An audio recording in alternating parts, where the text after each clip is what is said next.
The Mike Wise Show is a presentation of Pure Hoops Media.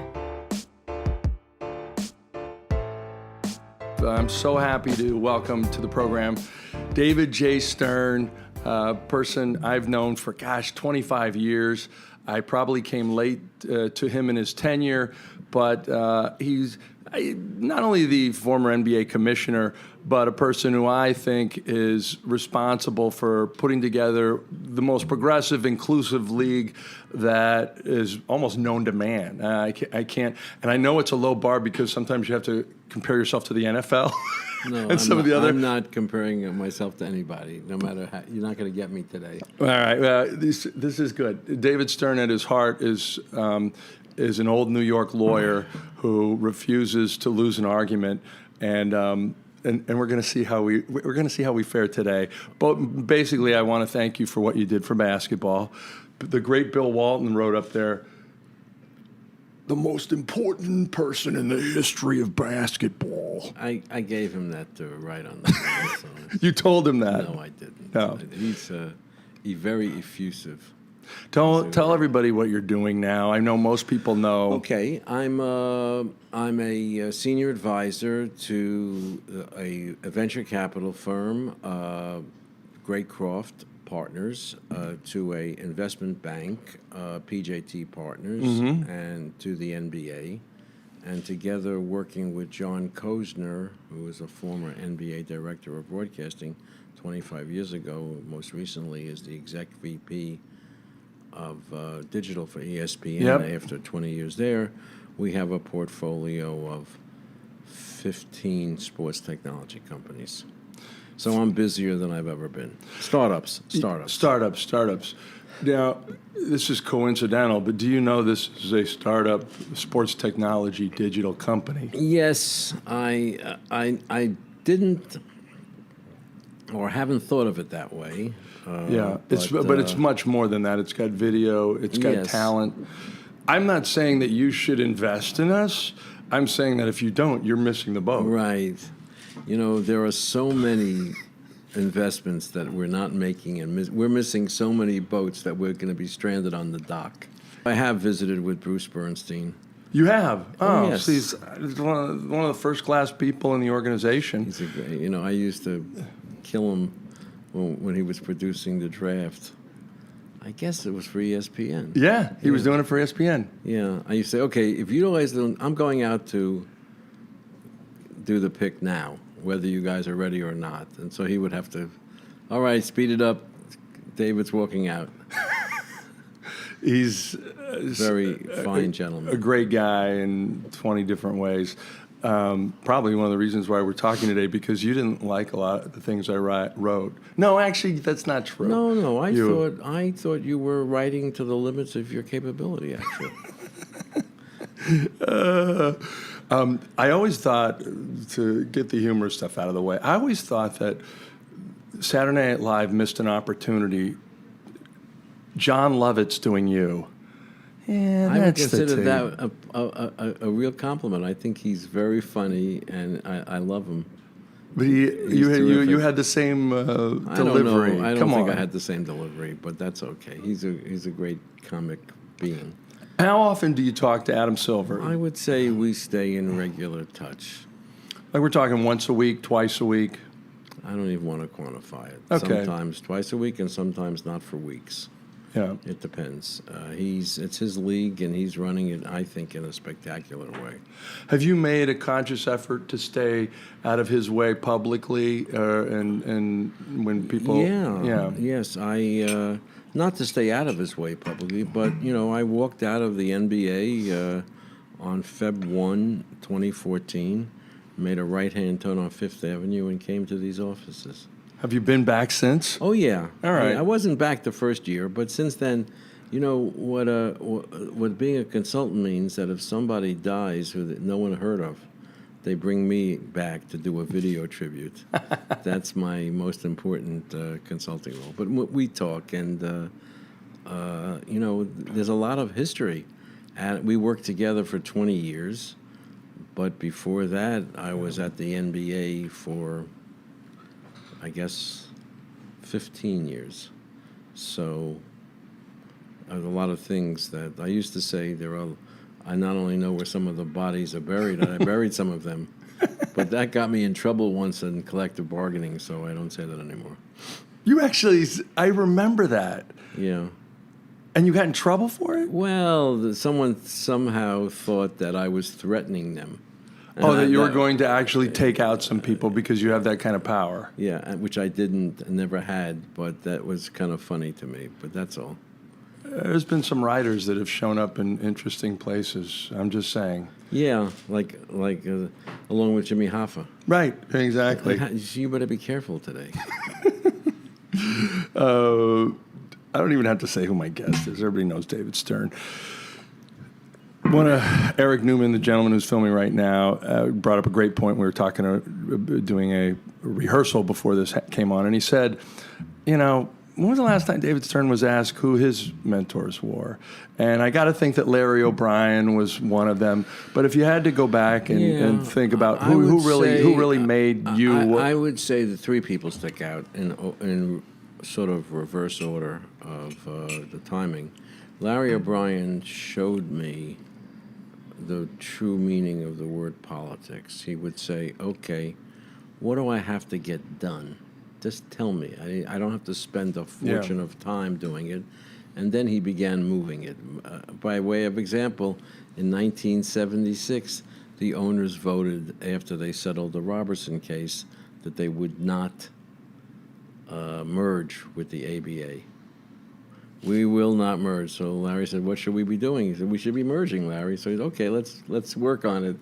And by September of that year, which was, I think, in February, we probably settled it in principle. You're a junior NBA lawyer at this point. Yeah, I wasn't so junior at this point. I was actually up there. Okay. I was 10 years in practicing law, so I was leading the way in settling the Robertson case. But Larry got it done.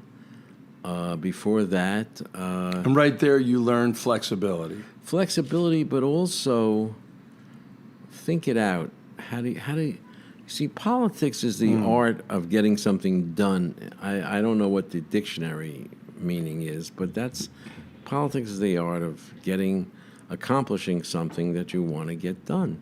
And Larry was a master at that from his days with running JFK's campaigns, things like that. And so he was very, very good at that. And he taught Russ Granick and me a lot about that.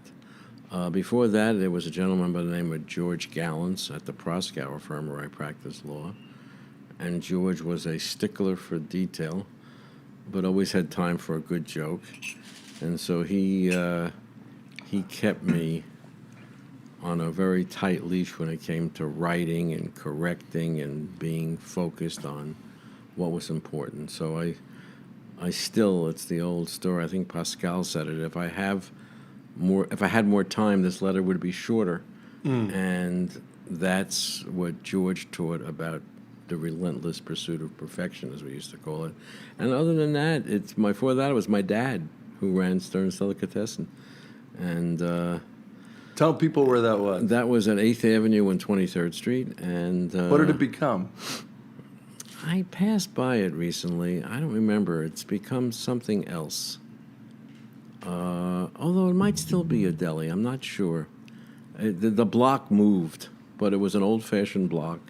It had a barber, a shoe store, a haberdashery, a luncheonette, a florist. It was growing up in a very simple time. What did he teach you? If you had to pick one thing that he really that you remember about him? Well, is that repetition of tasks is an important thing. We did the same thing every day. It was 4 o'clock. You had to mop the floor. You had to pack out the showcases. You had to days of the week. You had to cook something that had to be cooked.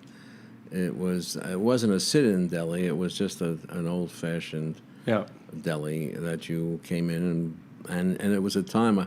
I think I remember that a 6-pack of beer was, the specialties were like 99 cents for a 6-pack of beer.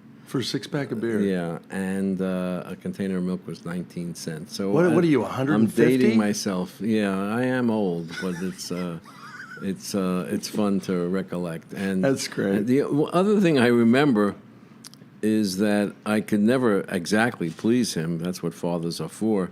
So when we went from writing down the prices of things on a paper bag and then adding up the column, I remember when national cash registers came in and began, electrifying, so to speak, and everyone had their own letter. So each clerk was identified, and my letter was L for lazy. So I remember that, too. So He used to call you lazy? he never called me lazy, but that's what they said, or you're L for lazy. That's all. No, I worked That hard. must have hurt. No, it didn't. I worked hard. I remember I used to drive in from school at Rutgers and sometimes worked a night shift. They were open from 9 in the morning till 1 in the morning. So we did a lot of stuff. Saturday night later. Does your dad even like basketball? Do you remember growing up? Yeah, he enjoyed it. We used to go to games at the Garden, the Yeah. old Garden. It was fun. Yeah. And you get this job, and you're No, unfortunately, he never got the opportunity. He passed before I became commissioner. How old was he? How old were you when he died? I have to work backwards. I think he died in 19. Oh boy, he was 62, and he was born in 19. And he was born in 1918. And my A heart attack? Oh, he stroke, heart attack. He was, he pushed around for 12 years after he became ill. So he taught me something there too. He really wanted to see his grandchildren, so he kept pushing, and he was a great fighter. Oh, your mom must have told Yeah, him that he'd and- be proud of you. Yeah, and my mom, the only time she ever initiated a call, because she used to not want to bother me at the office, was it came across CNN that I had just gotten a big bonus and signed a new contract. So she called, and the conversation goes on and on and on. I say, Mom, what's up? Well, it says here that XYZ. I said, well, don't worry, Mom. It's never as large as they say it is, but I'm comfortable. She And as wanted a result, piece of so your were you. money. No, she was comfortable too. That's great. Stearns Delicatessen, as I said, it was the seat of the family empire. This what? The seat of the empire. The seat of the empire. Yeah.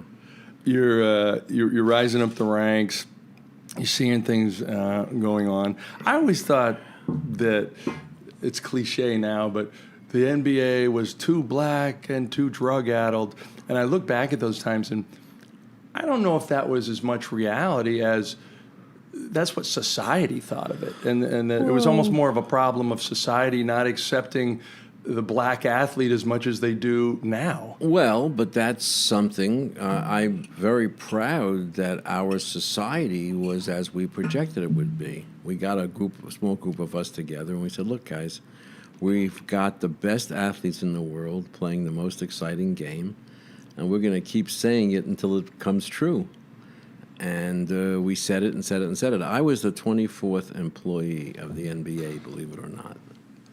And so I had the opportunity to hire some of the best people in sports in the various functions that they performed, and it was great. And yes, people said that because our players averaged $250,000, they were making so much money. That's why they took drugs, because and then they had $250,000. afros. Were the day, and then came the tattoos, etc. But it was kind of interesting. People would say, well, what do you think about these gold chains and all these things like that, Stern? I said, you mean the elderly Jewish men in Miami? Or, what are you talking about? So, you have, if you didn't have a sense of humor, you couldn't get through it, because we were pounded.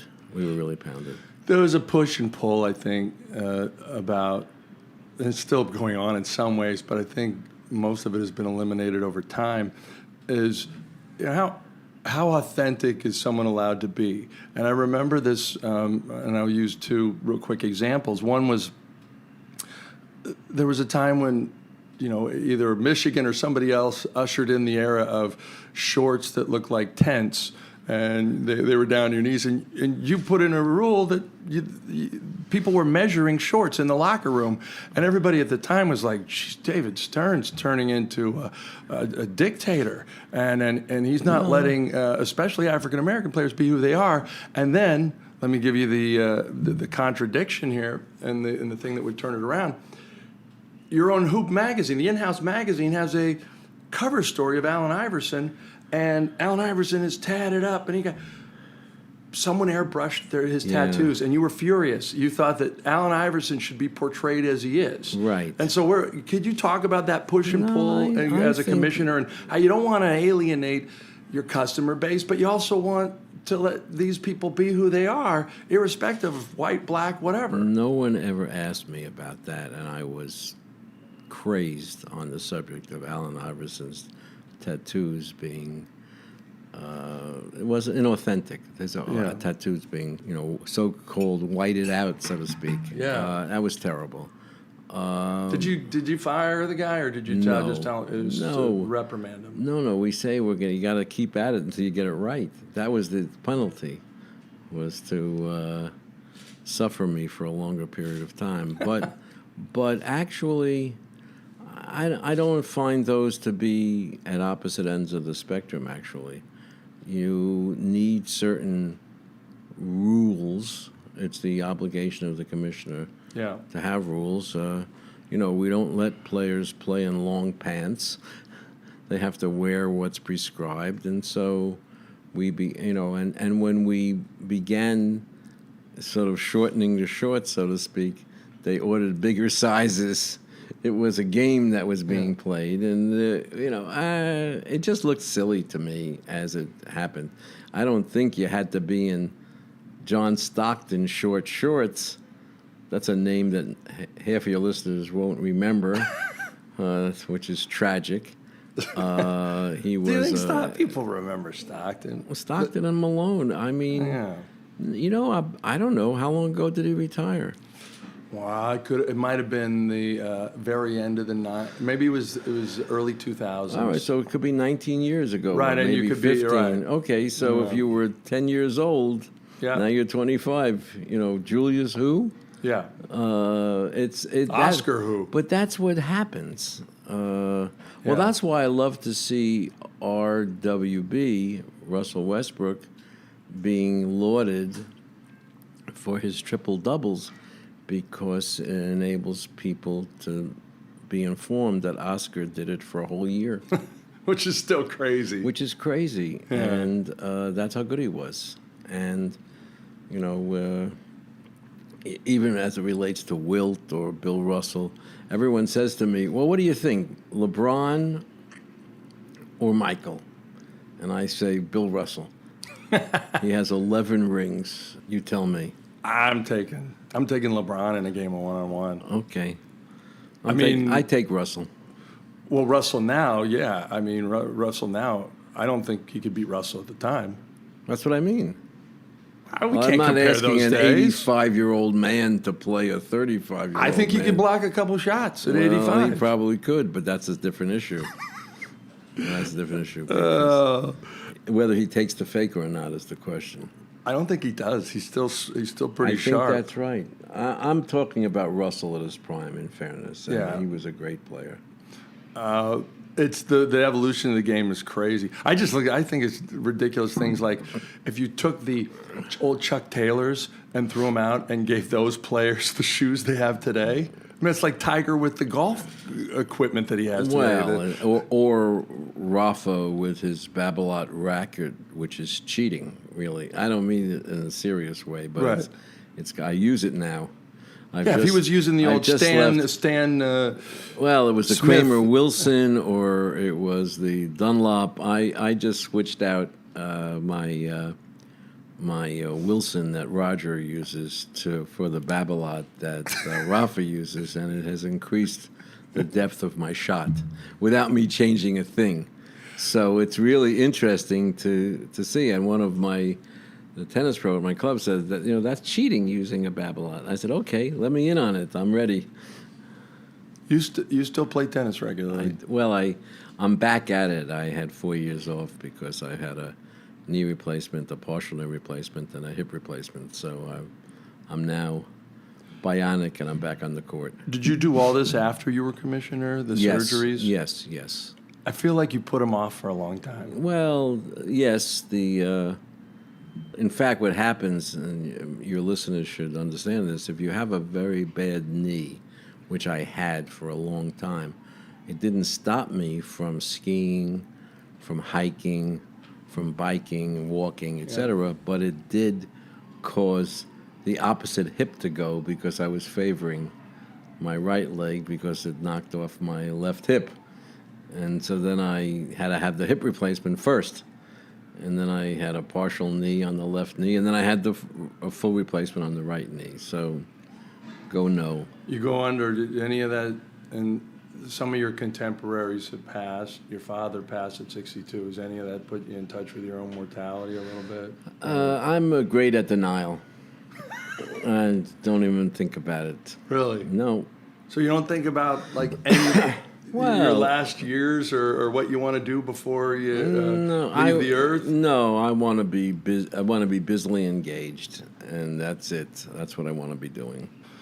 The marketing of the NBA to me is somewhat natural, and it's somewhat seamless because of the players that came, players that made people better. Everybody talks about Larry and Magic and what they were individually, but to me, they embodied giving yourself to the good of the group more than anybody that I'd seen play the game. They, as good as they were, they found their teammates. They, at no point were you going up and down the court thinking that you may not get the ball because you're in the presence of a great player. Like, no, these guys, if they thought that was the better play, they would do it.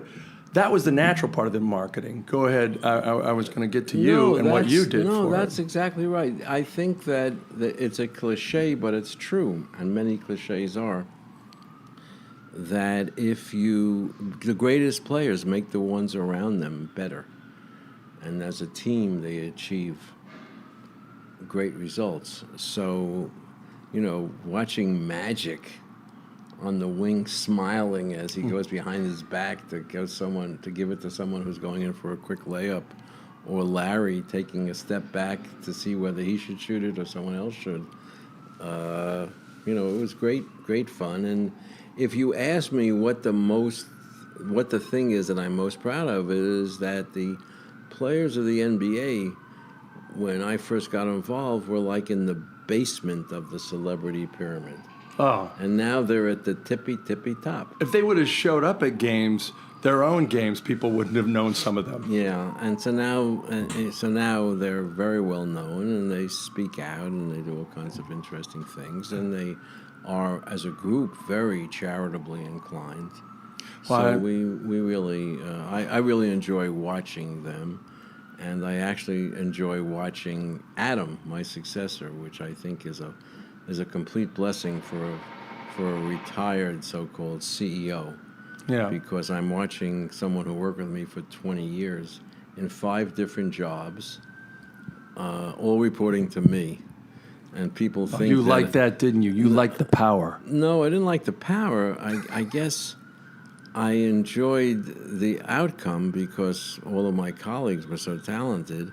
And actually, people think that it was Dr. King who said "free at last." It was actually Adam, because he was free at last, and I'm having a ball watching. Free at last when you left. When I turned over the keys after 30 years. Actually, in some ways, both of us were free. You were free from the madness, and he was free to become who Adam Silver was always supposed to be. And he's doing a great job.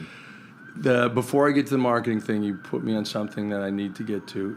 Now comes the meat of the interview, now that I've softened you up with all the family stuff. This is the hard stuff. No, some of it I'm not going to answer, so go ahead. I understand that. But you will be gotten before this is over. You know that, don't you? No. Okay. I'm just trying. Can you guys hear him okay, by the way? Because he's... I'm okay. fine. Right. I have 2 mics. I'm doing great. Okay, so... I don't know how to say this, Mike. Go ahead. You don't have the intellectual acuity to catch me. Yeah, this is. I'm gonna be very nice to you. Sadly, the commissioner is right. Okay, Sadly, the commissioner is right. there's no friend like an old friend. Go ahead, ask the question. I wanted I wanted to get Speechless, huh? Yeah, a little bit. Yeah, it was like a standing 8 count. The time when you first hired Adam, what was he doing?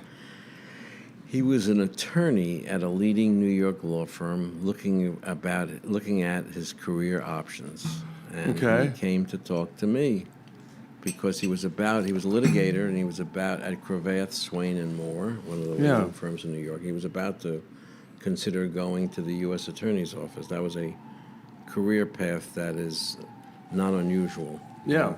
Go to the U.S. Attorney's Office for a couple of years as an assistant U.S. attorney, then return and become a career litigator.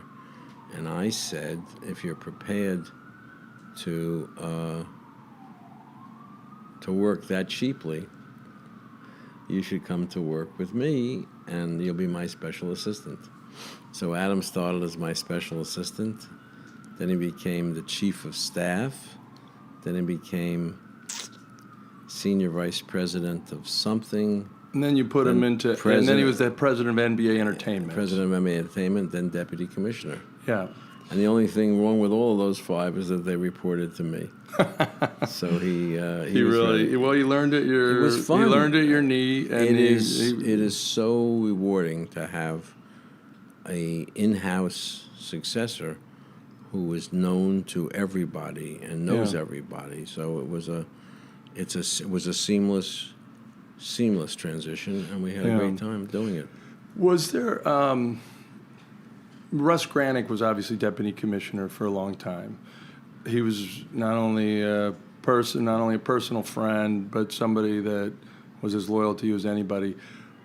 How hard was it, or was it just something that you saw coming? How hard was it to not pluck Russ for the job after what he'd done after Adam? Like, was that a personal angst, or did you just know? Russ had stepped down before.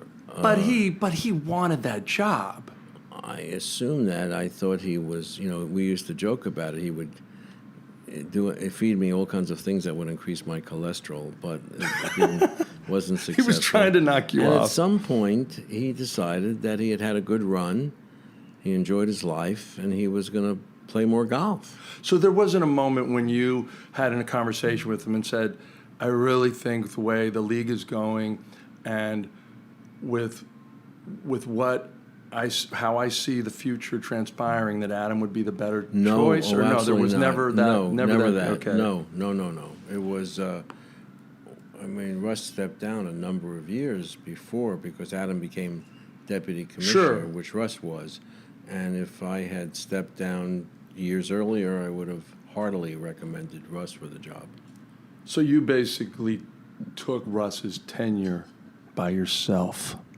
No, okay, not really, because actually, everyone else stepped up.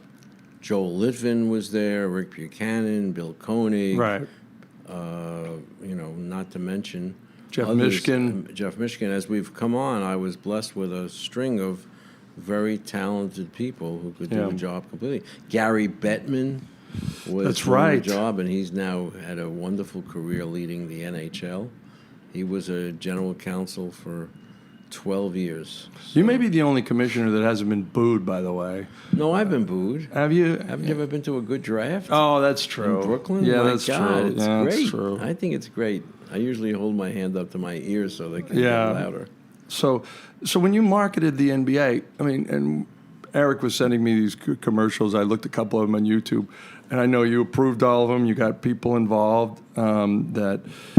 I'm trying to think of the guy who did all the early NBA entertainment stuff. But Paul Gilbert. NBA is fantastic. Right, we're still in touch, Paul and I. That was to to me, beyond Bird Magic, that was a moment when those commercials started coming out. The NBA is fantastic. Well, and that to me was you talk about a seed of an empire. Yeah. That to me led to NBA entertainment. That to me led to going overseas and selling a brand that nobody thought anybody would buy because it's a soccer-infused world.